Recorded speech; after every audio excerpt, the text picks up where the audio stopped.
Usa ka pagtuo, usa ka tingog, usa ka katawhan.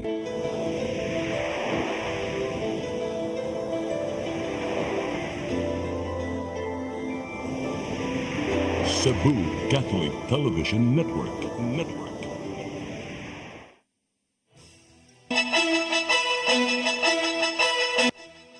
Uluhan sa mga balita sa Sayri 47. Mga butante nga nagparehistro sa laing lugar kinahanglang mopahibaw suma sa COMELEC aron dili mawagtang sa listahan. Bisan sa impeachment complaint, Vice Presidente Sara Duterte dili mopahawa sa katungdanan. Presidente Ferdinand Bongbong Marcos Jr. mipasalig na mutabang sa katukuran sa 4th Bridge ug Coastal Road. Australian National gisikop laing unom ka mga minor de edad girescue sa San Remigio. Sugbo, Kabisayan ug Mindanao, Pilipinas ug sa katawhan. Kutob sa maabot sa tong Sibya sa tibuok kalibutan maayong hapon. Live kita karon sa CCTN Channel 47 ug kini ang tulumanon sa nagunang kasayuran nga angay natong masayran. Tulumanon sa patas nga mga balita ug opinyon. Sa ngalan ni Dennis Tabar, ako si Danica Caballes. Kini ang Sayre 47.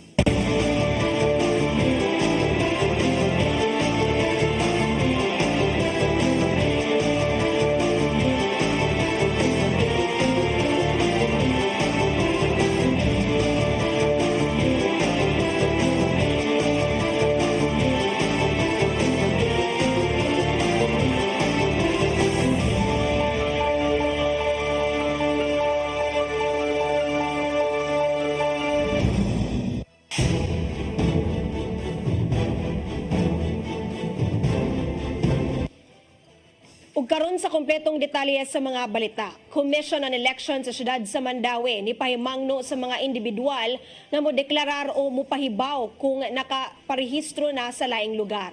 Kini aron dili matangtang sa listahan sa mga botante. Ang kasayuran hatod ni Mary Rose Sagarino. Usa si Nanay Concepcion Sola sa Barangay Basak, siyudad sa Mandaue, nga nagpakisusi sa iyang status sa local office sa Commission on Elections. Sa iyang pagpangutana, siya gipahibaw nga gitangtang na ang iyang pangan sa listahan sa mga botante sa siyudad alang karong eleksyon sa Mayo. Nasayran nga nagdoble ang registration ni Sola sa Mandaue ug sa munisipyo sa San Francisco sa Isla sa Camotes. Tungod niini gitangtang na ang pangan ni Sola sa Mandaue apan magpabilin siya nga makabotar sa Camotes karong eleksyon. Una di wala pag yun, mo insist ba? Dili sila masulti sa tinuod. So, ang Manila makakita man good sa kanang gitawag og AFIS matching ba? Kanang automated fingerprint information system. Ang Manila na mo pahibaw na mo.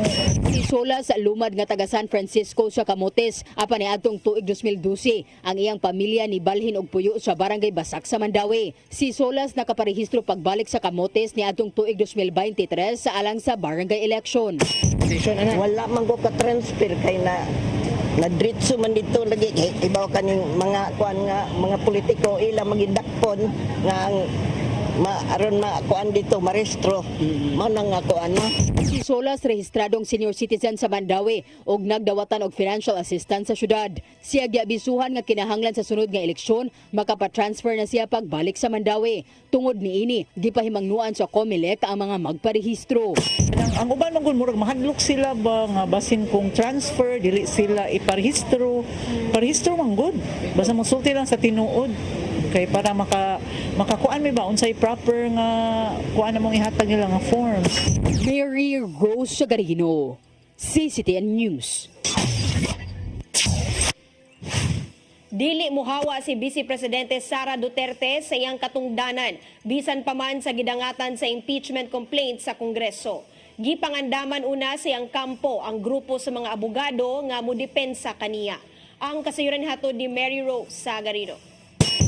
Sa kabila ng aking mga naging pahayag ukol sa planong impeachment sa mga nakaraan na buwan, ang tanging masasabi ko na lamang sa puntong ito ay God save the Philippines.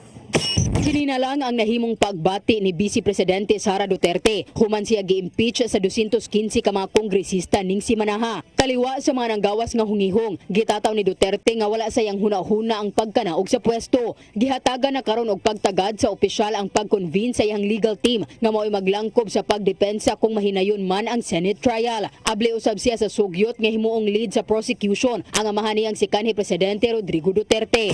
Dahil nag-meeting sila kahapon. Hindi ako sumali. So merong briefing, legal briefing mamaya ang mga lawyers. So I will know more this afternoon. Paniwala ko lang, no, if you have to explain or defend your signature in a yes petition for impeachment, then you feel that you have done something wrong. Kasi kung wala ka namang ginawang mali, bakit mo i-defend yung pirma mo? Karon lang nakatingog si Duterte human gi-endorso ngadto sa Senado ang impeachment complaint bato kaniya. Pipila sa mga gitumbok nga pasangil mao ang questionableng paggamit sa confidential funds, pagpanghulga ngadto sa liderato ning kasamtangang administrasyon, pagbudhi sa pagsalig sa katawhan ug uban pa. Bisan pa man og klaro og tataw ang nahimong pagpanghulga sa habig nilang Presidente Bongbong Marcos Jr. sa usa ka live stream, gihimaka kini ni Duterte. Taliwa sa grabing pagbati sa ubang supporter sa nahimong siyang putanan, kini na lang ang nahimong paghulagway ni Duterte. Alam nyo, mas masakit pa ang maiwanan ng boyfriend o girlfriend kesa ma-impeach ka ng House of Representatives. Nakikita siya karong adlaw sa legal team aron pangandaman ang sunod pang mga lakang. Mary Rose Sagarino, CCTN News. Lakang sa pagtangtang kang Vice Presidente Sara Duterte, pinaagi sa impeachment, dili makatandog sa ekonomiya sigon pa ni Presidente Bongbong Marcos Jr. Samtang gikasagmuyo sa partido sa mga Duterte ang maong gidangatan tungod sa pagguba sa political plans ni Sara. Ang kasayuran ni hatod ni Gian Navarro. Nakita ni Presidente Ferdinand Bongbong Marcos Jr. nga dili matandog ang ekonomiya sa nasod tungod sa impeachment kang Vice Presidente Sara Duterte. Sumapa niya nga padayon ang plano sa kasamtangang administrasyon aron pagguha og dugang pang mga investors sa nasod nga pinasubay usab silang agenda. Gitata usab ni Marcos Jr. nga wala siya nagpaluyo sa pagpataktak sa mga kongresista ngadto sa kanhi niyang running mate. Tungod sa gipanghimo sa 215 ka mga kongresistang miuyon sa impeachment, hilabihang kasagmuyo ang naangkon sa PDP laban. Gikondenar sa partido sa mga Duterte nga adunay nahitabong pinugsanay ngadto sa mga magbabalaod aron tantangon sa pwesto ang Vice Presidente. Giulagway nilang hinugawan ang gibuhat sa mga politiko aron gub-on ang planong pagpadaga ni Sara Duterte pagka-presidente sa 2028. Bisan pa man sa gilaumang kabag-uhan sa dagan sa pamulitika, nakita sa sobra katunga sa mga Pilipino nga kuwang ang pagpaningkamot ning administrasyon aron sulbaron ang mahal nga presyo sa palaliton. Sa survey gikan sa social weather stations, moabot sa 58% sa mga Pilipino ang wala nakauyon sa pagsulbad sa taas nga inflation. Misugyot ang SWS nga magmata na ang kagamhanan aron sa pagpangita og kasulbaran sa nagkamahal na nga panginahanglanon ug hayan malig-on pa ang ekonomiya sa nasod. Gian Navarro, CCTN News. Mga nasunugan sa Barangay Paho, Dakbayan sa Lapu-Lapu ni atong Enero 24, hinay-hinay nang namahawa sa evacuation center. Sagad kanila ni balik sa dapit na sunugan ug hinay-hinay nga nagpabarog sa balay human nakadawat og financial assistance. Ang kasayuran ni hatod ni Crystal Joy Pelerca. Nagmingaw na kaganihang buntag ug pipila na lang kapamilya ang nahabilin sa San Miguel Gym sa Barangay Pusok, Dakbayan sa Lapu-Lapu nga mo'y usa sa gihimong evacuation center sa mga nasunugan ni adtong Enero 24 sa sitio Sangi Interior, Barangay Paho. Kini tungod kay karong adlaw na lang tama ng ilang pagpuyo sa moong evacuation center. Pipila kanila ang nibalik na sa nasunugang dapit ug didto na nipuyo sa ilang gibuhat nga mga barong-barong. Hinuon naghinay-hinay na sila sa pagbabarog sa ilang mga panimay. Matod sa mga nabiktima nga aduna hinuon sila'y magamit silang pagpatukod human sila makadawat og tabang pinansyal. Unang naapod-apod kanila ang financial assistance gikan sa Department of Social Welfare and Development kun DSWD 7 ni adtong Lunes. Ang mga homeowners nakadawat og tag 10,000 pesos ug tag 5,000 pesos ang sa mga renters ug sharers. Samtang pagkamartes, nadawat usab nila ang emergency shelter assistance gikan sa City Social Welfare and Development Office kon CSWDO. Tag 30,000 pesos sa mga homeowners nga na totally damaged ug 10,000 pesos sa mga homeowners nga na partially damaged. Nakadawat usab og tag 8,000 pesos ang mga sharers ug 5,000 pesos ang sa mga renters. Dugang paniana, nadawat na usab kagahapong adlaw sa mga homeowners nga na totally damaged ang 15,000 pesos nga rental subsidy gikan sa City Disaster Risk Reduction and Management Office. Muabot sa 55,000 pesos ang nadawat nga financial assistance sa mga homeowners nga na totally damaged. Apan matod ni Amalia Lisondra, usa sa mga nasunugan, nga bisan sa mong kantidad, maglisod sila sa pag-igo ni ini aron sa pagpabarugbalik sa ilang panimay. Kana kay sa pagkakaroon dili pa jud siya mapaigo kay ang among kanang magkuan ba kuwang pa namo among financial kay sa kanang magkuan gani kanang magbayad sa kanang panday mahal man kay tag 800 na kuan pa kanang kaon pa. Susamang sitwasyon usab kay Joel Colot, maong kutob sa mga mapahimuslan, ila kining gidaginot og siya na lang ang nangunay sa pagtrabaho sa ilang panimay. Paano ni nabili ni pero kato rito bago to dire ginaya na lang ano lang tipid-tipid na sa ba. Wanay budget. Hinuon aduna pa usab sila'y paaboton nga 7,000 pesos alang sa 15 kaadlaw nilang cash for work kung diin manglimpyo sila sa nasunugang dapit og sa evacuation center. Si Amalia mo'y usa sa nagpabilin sa evacuation center sa Barangay Pusok tungod kay kini mao iyang gipili nga limpyohanan. Matod niyang dako na kini og ikatabang sama niya nga wala pay trabaho. Pantabang na siya nga ilahang programa nga kanang pagaan ni nilag inadlaw. Wala na siya para nimo wa sa klarong trabaho. Sa para na mga white klarong trabaho. Crystal Joy Filerca, CCTN News. Gisugda na pagpanghatag ang unang hugna sa pinansyal nga ayuda sa senior citizens sa syudad sa Mandawi nga nagkantidad og 5,000 pesos. Gipaygaya na distribution sa Mandawi City Sports Complex. Magpadayon ng pagpanghatag sunod sa semana sa moabot 30,000 ka mga rehistradong senior sa Dakbayan. Ang orihinal nga schedule sa unang hugna sa assistance gikatakda unta sa Abril apan tungod sa election ban gipanghatag kini og sayo. Sa sunod nga semana, gikatakda usab ang ipanghatag ang unang hugna sa cash aid sa mga person with disability. Para masayo, kaya kasagalan ko, magayo patag exemption ba sa kumuli. Kung yan, na may sayo nga, pwede na ito masayo, nga no, dili mga ito sayo. Mosunod, Presidente Ferdinand Bongbong Marcos Jr. may pasalig nga mutabang sa katukuran sa Fourth Bridge ug Coastal Road. Kana og daghan pa mga balita sa pagbalik sa Sayre 47.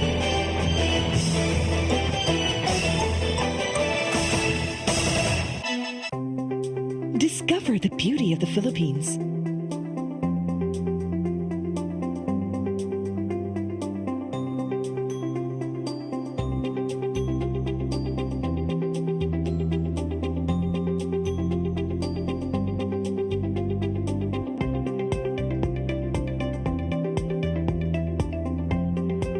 With Philippine Airlines, the country's flag carrier.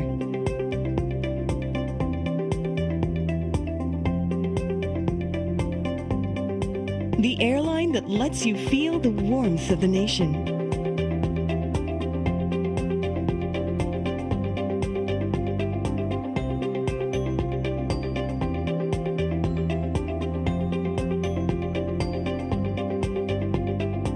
Mabuhay!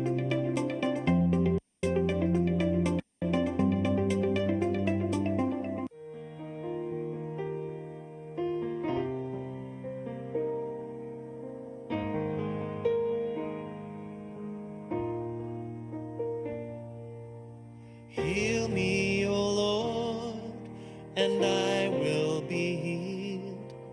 Save me, and I will be saved.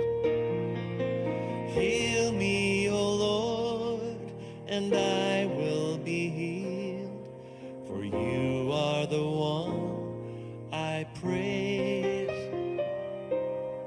You are the one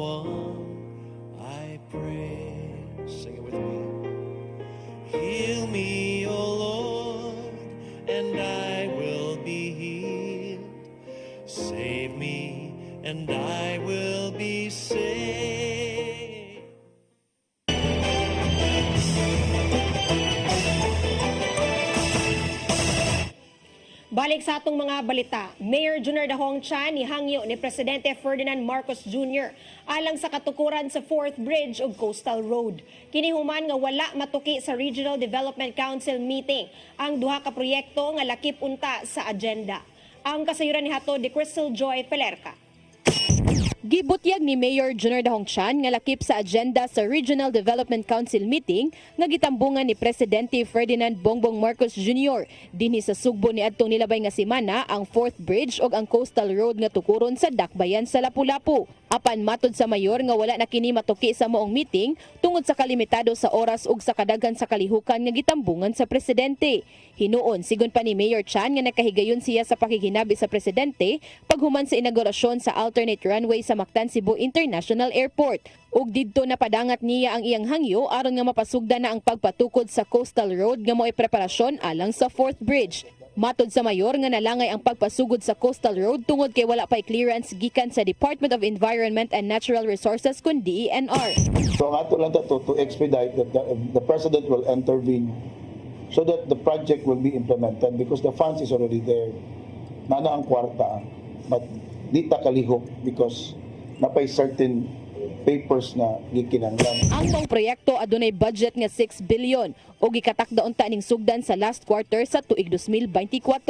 Aduna kini gitas-on nga 3.7 kilometers gikan sa Barangay Paho padung sa Barangay Ibo. Sigon pa sa mayor nga nipasalig ang presidente nga motabang ug kung kumpleto na ang rekisitos pasugdan na dayon ang pagpatukod sa Coastal Road.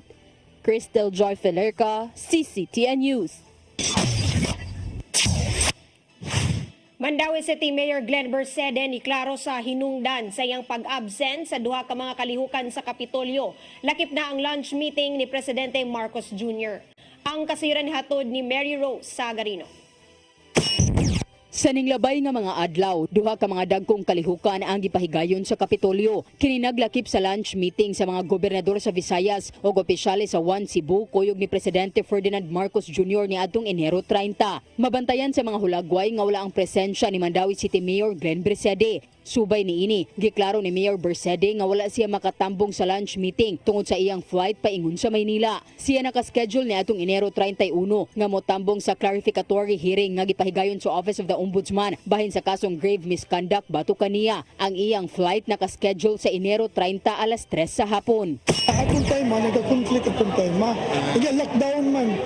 Di pagkatan man, kung nananghid man ko sa ospital ni Bob. Di i-lockdown nila 11 a.m. Unya hangtod na naman man. Unya ang flight na ko, bulag 3 p.m. na supposed to be told ako sa airport. Unya ibutan na lockdown ko, asa man ko. Unya hearing dito. Kung di na ko kamo, patay ko.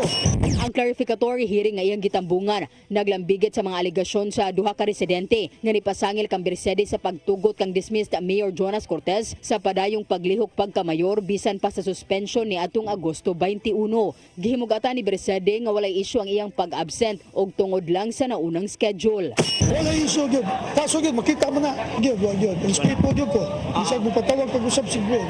Si Bongbong basta eto kun kaso mo dito. Samtang wala usab nakatambong si Bersede sa pagbisita ni DILG Secretary Juanito Victor Remulla sa Kapitolyo ni adtong Miyerkules pagtagbo kang Gobernador Gwendolyn Garcia ug sa mga mayor. Gipasabot ni Bersede nga aduna siya ay nag-una nga schedule ato sa pagbisita. Hinungdan nga wala siya nakatambong. Nakalanang na po niya ko na to. Hindi. Kay adtong primero na schedule na ko maguna na postpone, na cancel. Ni commit na kumadto ko. Pag sunod schedule na nakuha laing schedule na mula importante kayo, motong nananghid na ko. Si Bersede Cortez ingon man ang slate sa Tibok Mandawi lakip sa 1 Cebu Party. Mary Rose Sagarino, CCTN News. Labing unang cancer center sa Kabisayan ug Mindanao giablihan na dinhi sa Sugbo. Mipasalig ang mga batid nga matagamtaman sa mga pasyente ang Singaporean standard sa presyong Pinoy. Ang kasayuran ni hatod ni Gian Navarro.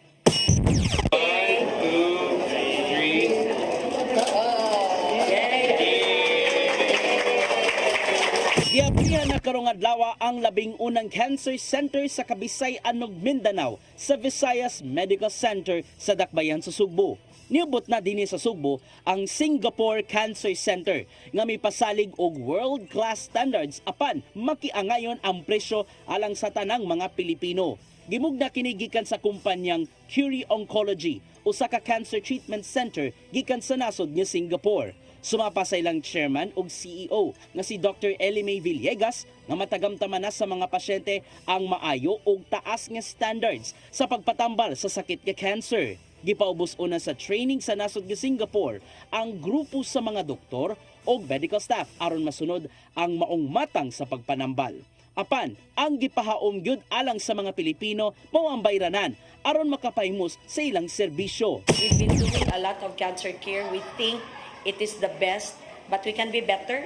And by better, it's only possible with collaborations here and abroad. Then if you do general, because there's so many things happening in oncology, things keep changing. Every month there's a new drug, there's a new treatment, there's a new finding, there's a new discovery. So to keep up to date takes a lot of work, even for me, to just keep up to date with gastrointestinal cancers. Lauman sa mga pasyente ang holistic nga matang sa pagtambal sa sakit nga cancer. Gikan kini sa pagsuta sa diagnosis hangtod na sa chemotherapy ug mga medisina. Dason pa sa mga batid nga gihatag nila ang mga kakuwang sa usa ka maayo nga cancer treatment facility. One of the really challenges we have here prior is patients want to still go to Singapore or other countries because we don't have all the medications available here. Because they have the model is such that treatment should not be away from the patient's home. Yeah, and that's, I mean, they're helping us, augment that gap. Sa kasamtangan, nakig-alayon sila sa mga hingtungdang ahensya sama sa Department of Health aron maproseso ang accreditation alang na sa health insurance. Andam usab silang muabag alang sa mga pasyenteng mopahimos sa mga healthcare assistance programs. Dili mo na program ang pharmaceutical kanitang bala na 70%. Uy, naamta Singapore Cancer Care, di na siya pwede. Apil gihapon kay so may kalahian nga tao ragud tang tanan. Magtinabangay ragud tang tanan. Pero kinahanglan magud na ay mo initiate nga naa sa experience. I think we have a vast body of experience kani siya nga. Sa kasamtangan, ana pa sa soft opening ang Singapore Cancer Center diin. Mahimo na nilang ma-accommodate ang mga magpakonsulta kanila. May mo silang bisitahon sa ekonom nga andana sa Visayas Medical Center sa Osmeña Boulevard ning Dakbayan sa Sugbo. Gian Navarro, CCTN News. Gipatuman usab sa kagamhanan sa syudad sa Naga ang One Pole Policy Ordinance aron mahapsay ang mga nagkatag nga kable sa gawas. Nangunay si Mayor Valdemar Chong sa pagpatuman diin pirmado na niya ang ordinansang giaprobahan sa konseho sa syudad. Human sa mubo nga seremonya, gipatuman ang paghawan sa mga linyang nagkagubot ug usahon na lang sa poste ang tanang mga kable sa kuryente ug internet. Niabag usab sa pagpatuman sa maong polisiya ang Visayan Electric. Una nang gipatuman ang single pole policy sa Dakbayan sa Mandaue sa miaging tuig.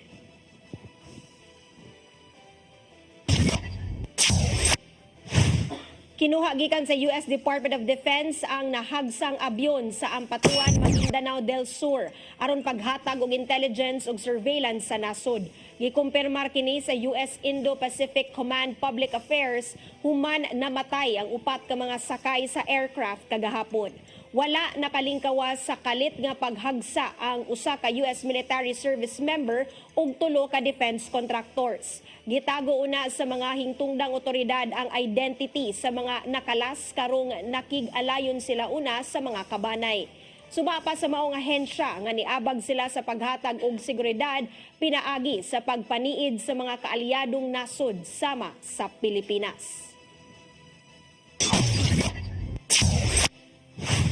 Giuyunan sa konseho sa syudad sa Sugbo ang dugang hinabang alang sa mga barangay traffic aids ubos sa gidusong ordinansahon. Makadawat og dugang 3,000 pesos ang mga barangay traffic aids nga gitudlo sa ilang mga kapitan. Apil sa makapahimulos niini ang mga traffic aids sa barangay nga gitahasan kon deputized gikan sa Cebu City Transportation Office. Gitahasan sa konseho ang CCTO ug Barangay Affairs Office nga mohikay sa mga lagda sa pagpatuman aron masugdan ang pagpanghatag sa binuwang ayuda. Madawat sa mga traffic aids ang dugang 3,000 pesos matag buwan nga hinabang ug wala pay labot silang regular nga honoraria nga ilang madawat gikan sa barangay.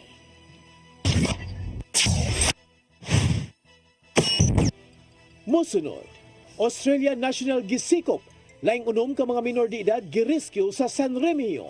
Kana og daghan pa mga balita sa pagbalik sa Sayre 47.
Balik sa atong mga balita, usa ka hamtong Australian National gisikop sa mga sakop sa Tourist Police Unit dinha sa pantalan sa Hagnaya sa lungsod sa San Remigio. Kinisamtang na rescue ang gidalang unom ka mga minor de edad nga babay paingon unta sa isla sa Bantayan aron mag-island hopping. Ang kasayuran hatod ni Arnold Bustamante. Malampuson nga na-rescue sa mga sakop sa Tourist Police Unit nga nadestino sa pantalan sa Hagnaya, lungsod San Remigio, probinsya Sugbo, ang unom ka mga minoridad nga mga babae nga taga-mambaling sa siyudad sa Sugbo ug pagkasikop sa usa ka 45 anyos nga Australia national nga mao nagdala sa mga bata alas 7 sa buntag natong Martes. Mato ni Police Executive Master Sergeant Yuri Colonia, ang Chief Investigator sa San Remigio Police Station, nga gisita sa mga personnel sa Tourist Police Unit nga nadestino sa pantalan sa Hagnaya ang Australia national human nga nagdakidig unom ka mga minors nga mopaingon sa isla sa Bantayan. Ang mga Australia national kasamtangan nga nagpuyo sa Casamera Hotel sa Dakbayan Sugbo. Sa dihang ipangutana mga bata ilang itugan nga mikuyog sila sa Langyaw kay mag-island hopping sa mga isla. Sa dihang ipangayuan kini og dokumento sama sa passport, wala kini ipakita. Sa gihimong investigasyon na suta nga ang mao nga Langyaw doon na namatod pay record sa pagpamiktima og ka mga minor sa Dakbayan Sugbo. Gitugan hinuon sa mga bata nga wala matod pa sila gipugo sa pagkuyog. Din ang labing manghod nagpagidaron og 15 og 17 ang pinakamagwang sanglit ila kini nga kabubuton nga pagkuyog sa langyaw. Apan gipasabot si Kolonya kakarapasan sa Special Protection and Discrimination Act subay sa pagdala nini sa mga minor de edad nga dili nini kadugo. Ingon sila nga gusto lang gid kuno silang mukuyog sa foreigner kay mag-island hopping. Nya murag amiga naman ni sila sa foreigner kay kini amiga man ni nga foreigner, amiga naman ni sila. Moto nga nagalgal nila ang foreigner nga mukuyog sila. Kuyog mi nga kag isla moto. Moagi mi sila sa airport nga naman tay tourist police diha nakadestino. Nagatubang na og kaso ang Australian National ngadto sa korte samtang ang unom nana sa kustodiya sa Department of Social Welfare and Development 7 alang sa himuon nga intervention. Arnold Bustamante, CCTV News. Usa ang patay samtang laing usa ang naangol. Human gipamusil sa ganiyang kadlawon dinha sa sitio Basquio, Barangay Basak Pardo ning syudad sa Sugbo. Ang namatay giila nga si Christopher Liaban alias Tope, samtang kritikal si Jenny Jemang, usa ka tumboy nga pulos taga Barangay Kiyot. Sa investigasyon sa Inayawan Police Station nasuta nga misulod sa usa ka panimay ang duha sa sitio Basquio apan kalit nga gipamusil. Matod usab ni Kapitan Dave Tumulak sa Barangay Basak Pardo nga base sa iyang pagpangutana sa mga namuyo sa lugar, nakadungog lang sila og 5 kasipang buto og wala sila makakita sa naghimo sa krimen. Nadakpan na ni adto ang duha sa lain-laing kaso apan human nakagawas padayon gihapon sa ilang illegal nga kalihukan. Ang ilan lang kunong nadunggan, 5 lang kabuto-buto. Bang. Human, wala sila na bati nga kasaba. So, mao to, dali na lang naman pagdasa dito. Doon ay mga hohongihong dito. Especially kita po mismo nakakita nga doon ay mga drug paraphernalia. Gikan sila nagsuyop dito sa dito katuha. Kapin 600,000 pesos gabalor sa illegal nga drogas na sakbit sa kapulisan sa Bohol ug PDEA 7. Atol kini sa managlahi nga anti-illegal drug operation sa probinsya sa Bohol ug Sugbo. Ang kasayuran ni hatod ni Arnold Bustamante. Moabot kadto sa 652,800 pesos gabalor sa illegal nga drugas na nasakmit sa kapulisan og Philippine Drug Enforcement Agency 7 sa managlahi nga anti-illegal drug operation sa Dakbayan Sugbo ug sa Bohol. Niadto nga Pizza 5 ug Pizza 6 sa Pebrero. Una nga operation girusad sa Valencia Municipal Police Station sa lungsod sa Valencia sa probinsya sa Bohol alas 8:40 sa gabi. Dito sa Purok 5, Barangay Poblacion Occidental. Ang nasiko po sa 19 anyos nga si alias Al nga nagpuyo rasam sa mga lugar nga nakuha ng mga puto sa gituang Cebu nga motimbang sa 85 gramos nga doon standard drug price nga 578,000 pesos. Lagip sa nakuha sa mga operatiba ang usa ka M1911AI US Army .45 caliber pistol ug 5 ka bala sa magasin ini. Mato ni Police Colonel Arnel Vanzon, ang hepe sa Bohol Police Provincial Office, nga subay sa pagkasikop sa mga suspitsado, pahugdan pa nila ang ilang kampanya batok sa illegal nga drugas ug loose firearms. Gipasalamatan nila ang ubang ahensya sa gobyerno nga mitabang nila aron magmalampuson sila sa ilang operasyon. Samtang malampuson usab nga nabungkang sa hinuusang operasyon sa Philippine Drug Enforcement Agency 7 ug Labangon Police Station sa Cebu City Police Office ang usa ka drug den nga nahimutang sa sitio Idiang, Barangay Kiyot sa siyudad sa Sugbo alas 8:30 sa gabi nga may resulta sa pagkasikop sa tulo ka mga tao. Ang nasikop ang target sa operasyon nga mo'y nagpalagan sa drug den nga si alias Ruel, 54 anyos,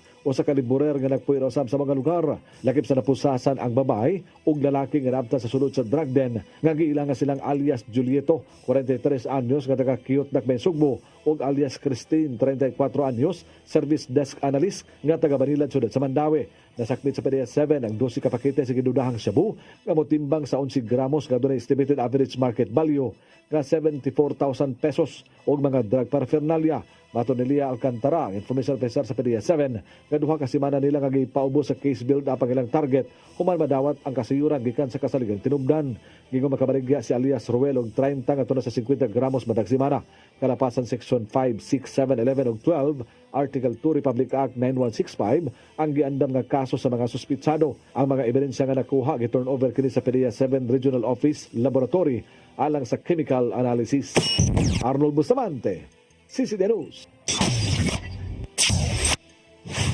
Kagamhanan sa Dakbayan sa Naga, andam na alang sa Provincial Sports and Cultural Meet nga pahigayon sunod semana. Apil sa gihatagan ug pagtagad ang presensya sa mga otoridad. Ang kasayuran ni hatod ni Gian Navarro. Hitsas na ang kagamhanan sa syudad sa Naga alang sa mga pagpagandam sa umaabot nga Provincial Sports and Cultural Meet nga ipahigayon sunod simana. Aron maplastar na ang tanan, nagpahigayon ng daan ng LGU o coordination meeting uban ang Department of Education ug mga tinugyanan sa balaod. Laumang hangpon sa maong kalihukan ang kapin 16,000 ka mga atleta, coaches ug staff gikan sa 44 ka mga lungsod ubos sa DepEd Cebu Province Division. Sumapa ni Mayor Valdemar Chong nga giandam na nila ang venues gikan sa opening o closing ceremonies hangtod na sa mga duwa nga hipahigayon entero simana. So, mahitabo, they will be secure, ang kanang San Fernando will secure sa billeting area sa San Fernando, ang Minglanilla will secure the billeting area in Minglanilla. Ang amo sad kung kinsay naas Naga, kami mo secure. Gawas sa dakbayan sa Naga, giandam na usab sa Department of Education ang billeting quarters sa mga delegado sa silingang LGUs sa probinsya. Aron masiguro ang kaluwasan sa tanan, gideploy na usab ang mga sakop sa kapulisan o kasundaluhan sa mga pampublikong lugar. Yun ni mga blue guards nga nakasecure sa among suroyanan, no, na may mga blue guards. So not only the police but doon na sa kanang mga BPATs, no, BPATs nga gidis among gipa higayon nga matanaw-tanaw ang mga dili taga-Naga. Laumang bongga ang pagpahigayon sa Provincial Sports and Cultural Meet tungod sa dulan 4 milyones pesos nga budget gikan sa ilang local school board. Lahi kini sa kapin 3 milyones pesos nga giandam mismo sa DepEd Cebu Province. Aprobado kini ni Gobernador Gwendolyn Garcia aron pagsuporta na usab sa maabot nga mga atleta sa nasod nga nagagikan mismo sa Subo. Sa gihapon, giduso ni Garcia nga ilakip ang tanang mga LGUs sa sunod nga Sports and Cultural Meet isip 1 Cebu Island. Gian Navarro, CCTN News. Nagmalampusod ang 11 Sinulog Pabuto Festival sa Barangay Babag sa Dakbayan sa Lapu-Lapu. Gipahigayon kini ni adtong uwahing Domingo sa buwan sa Enero o gilangkuban kini sa unom ka mga contingents. Mato de Kapitan Logi Manayon nga giapil nila sa kasaulugan ang panginabuhi sa barangay nga mao ang pagbuhat og mga pabuto. Giisip nila kini nga grasya gikan ni Senyor Santo Niño maong gipasigarbo nila ang panginabuhian nga niabot sa Visayas ug Mindanao. Gitapos ang Sinulog Pabuto Festival sa usa ka ingranding fireworks display nga gikalingawan sa gatusan nga nananaw.